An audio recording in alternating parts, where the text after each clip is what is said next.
Jubilito TV Official.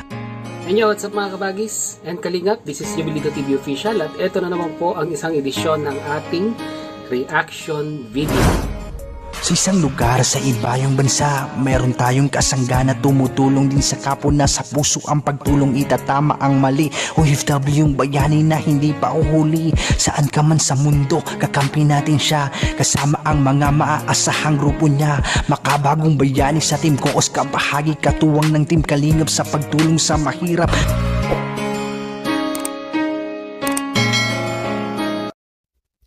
So yun. Inyo sa mga kabagis, this is Jubilito TV Official at eto na naman po muli ang isang edisyon ng ating reaction video mga kalingap at kabagis, no? Pero bago po lahat, syempre po, mega love shoutout muna kay Kuya Val Santos Matubang, kay Ate Edna Vlogs, kay Kalingap Rab, kay Rowell of Malalag, Kalingap Netizens, Kalingap subscribers, Kalingap supporters at lalong-lalo na po no, ang ating mga Kalingap partners. Yan po. Mega love shoutout po sa inyong lahat. So ito na mga kalingap at kabagis, no? For today's reaction video, gawa lang po natin ng reaksyon at muli po pagbibigay ng opinion dito po sa naging video upload ni Kalingap Rab na kung saan mga kalingap at kabagis ay nakita po natin ito pong sila Red Zane, si Norman at ito pong si Ryan, no? Mga kalingap at kabagis na kung saan ay pinapayuhan po no, ng mga kuya nating Kalingap partners at staff ni Kalingap Rab.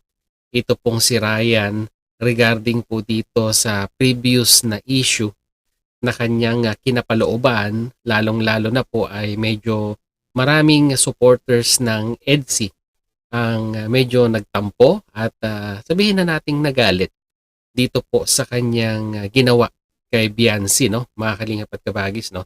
Nabash si Ryan dahil po sa kanyang pag-akbay dito po kay Biancy, no?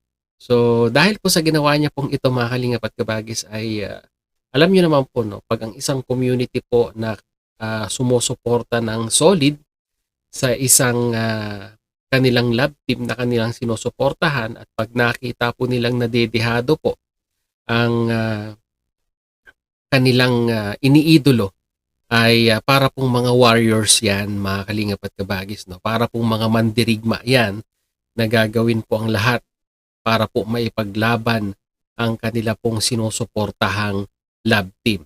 So, ganun-ganun na lamang po ang na-receive na pambabash dito po kay Ryan. Although, ayun nga po, medyo nagkaroon din po ng impact sa kanya yon dahil first time, no? This will be the first time na mayroong major bashing na nangyari sa kanya. At alam naman po natin na ito pong si Ryan ay bago-bago pa lamang po, no? Dito sa social media at hindi pa po sanay sa mga ganitong klase ng pambabash na ginagawa po ng mga online netizens. At samahan pa po ng pagkakasakit ng kanyang tatay, if I was not mistaken, mga kalingap at kabagis, ay nagsama-sama na po. No? At dito po ay parang matamlay itong si Ryan habang pinagsasabihan at nagbibigay ng advice itong sila Red Zane. And at the same time po, ito pong sila Kalingap Rab. So tara mga kalingap at kabagis, tignan natin kung ano po yung mga payo at advice na ibinigay ng ating mga pinagpipitaga ng staff ni Kalingap Rab. And at the same time, si Kalingap Rab, ano ang naging payo niya dito kay Ryan. Si Norman din, kung ano ang naging payo niya kay Ryan. Tara po, panoorin at pakinggan po natin mga kalingap at kabagis. Narito po yun. Kuya Red Zane at si Norman, parang nag-heart to heart talk kayo dyan, ha? Kasi kanina pinag-uusapan niyo dito, bro. Pinag-uusapan namin yung about yung sa issue baga. Oh. Pinapayuhan ko si Ryan. Sinabihan ko rin siya nakaraan. Medyo umiwas muna kay Biancy. Kasi dami bagang lumalabas na issue na kaya siya pinakbayan daw nito. Pinakausap ko na wag na siyang lumapit muna. Kumbaga, Okay lang naman yung makiklose or yung kaibigan. pero pangit kasi yung naakbayan ka. Pero hindi naman siguro totoo yan. Kaya sabi ko, iwas na lang para... Saka napansin ko kay Ryan, medyo nalungkot siya nung mga nakarang araw, parang na-down din siya, na-stress siguro. First time niyang First time niyang bash ng ganun. Tapos may sakit pa yung tatay niya. Sabay-sabay. Sabay-sabay yung mga Kaya pangyayari. pinag-uusapan namin ni Norman na huwag mo nang lumaki. Saka ano na rin yun, Hindi, bakit, ano ba, tawag dyan, napansin mo rin ba na apektado din ba si Eds din sa mga paglapit Ay, si Eds, apektado si Eds. Yung pagmumukha ni Eds, hindi na maipinta. Sama ka na Sama ka? Eh siya? Grabe yung nawala ng parang mukhang nawala ng gana sa Eds. Kaya sabi, ang aga pa, tigilan na natin ito. Talagang Kaya wala, kanina ka pa dito, yun pa kayo seryoso dun sa, yun pa yung pinag-uusapan nyo. inis talaga siya. Kaya nasabi namin sa kanya na, ano, na tigil-tigilan mo yan bro kasi pagkarang na rin yan sa mga kuya baga natin. Oo. Talagang kurso natin yung ito talagang tigilan mo yan. Papasama. Hindi, ganito na lang. Ano natin si Ryan kung ano talaga yung ano niya, nasa isip niya, kung ano yung nararamdaman niya. Ano ba talaga yung Ryan,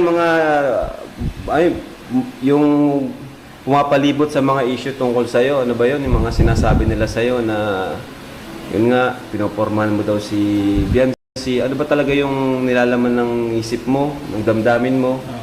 Maliwanag ka. Paliwanag mo bro, para malinaw. Ayusin mo yung sagot mo Ako sa hari ng bulong, andyan oh. Bodyguard. Nang ano yung bulong. Sabi ko lang din inamin ko, crush ko man si Ben. So tinanong ko lang talaga. Pero di man inasan sa paghanga na. Ay, mabira ka. Ayusin mo. Gulat ako dun paghanga. Wala ka namang intensyon. Wala. Hindi mo susulutin. Mahirap yun. Paghanga lang. Bakit ka umanga kay Biancy? Saka napakabait niya sa kanta.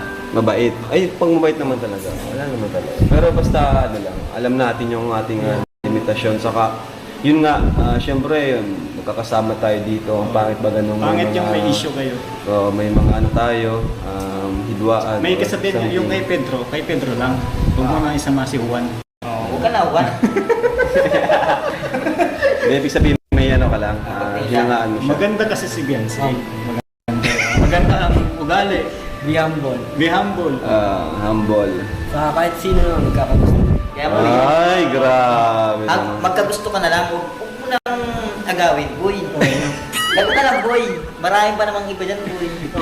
Juby! Totoo ba? Ano ba naman yan? Maraming babae, wag na si Biancy. Oh, si Juby na lang.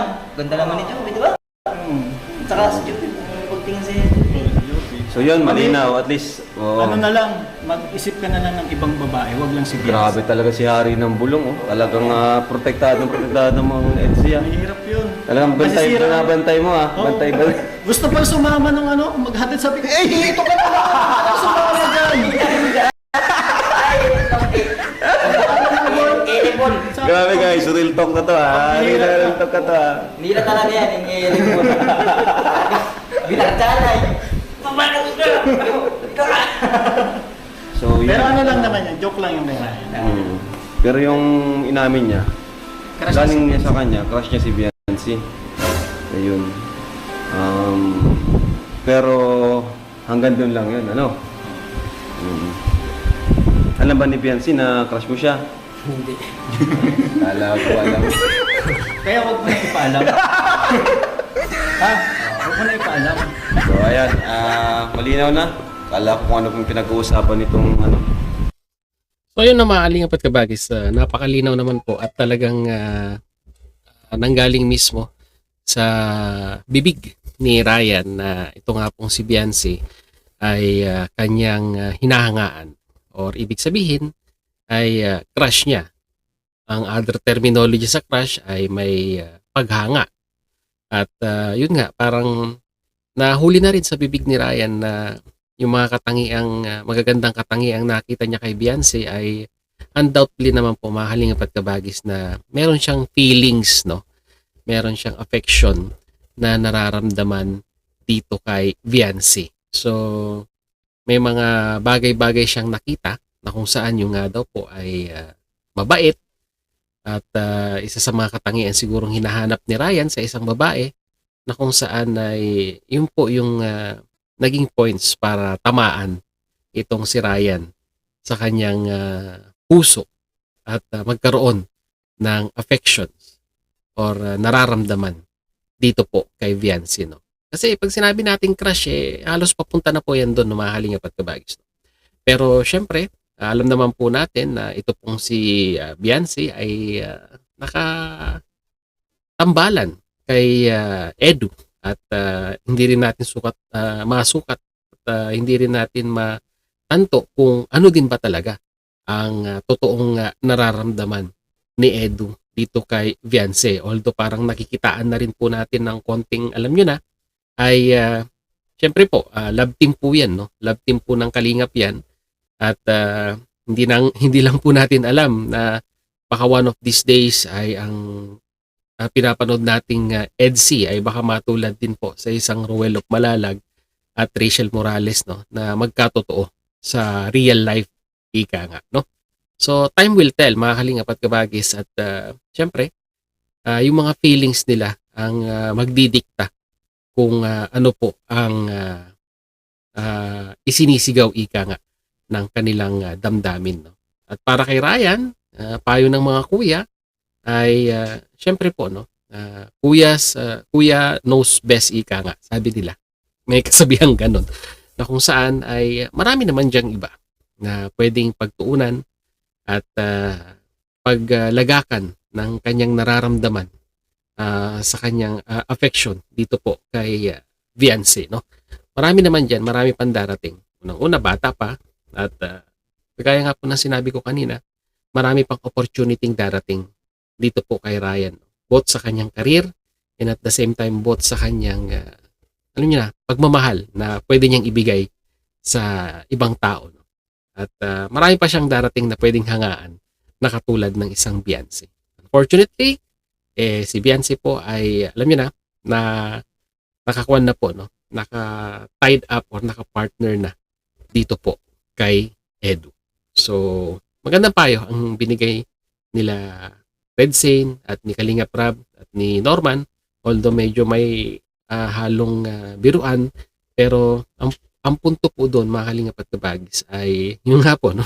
Sabi nga, ay kung ang kay Juan ay kay Juan at wag na pong aagawin ni Pedro. Parang ganun po, mga kalingap at kabagis. Lalong-lalo na po, nasa isang community lang po, nasa community po ng Kalingap, para hindi na po magkaroon ng bashing sa mga darating na araw kung ipupush niya kung talagang ano yung talagang nararamdaman niya dito po kay Viancy.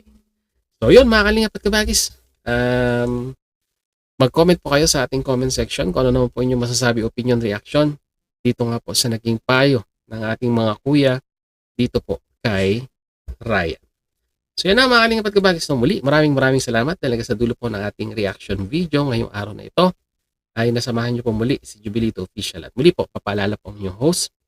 Sa mga hindi pa po nakasubscribe sa channel ni Jubilito TV Official ay pakita mo po ang subscribe button at ang notification bell para maging updated po kayo sa mga darating nating reaction videos, no? So hanggang dito na, mga kalingap at kabagis, once again, Jubilito TV Official, proud member po ng Team Kohos at ng Karepa Year 2024. As always, mga kalingap at kabagis, peace, God first, God bless po. Bye-bye.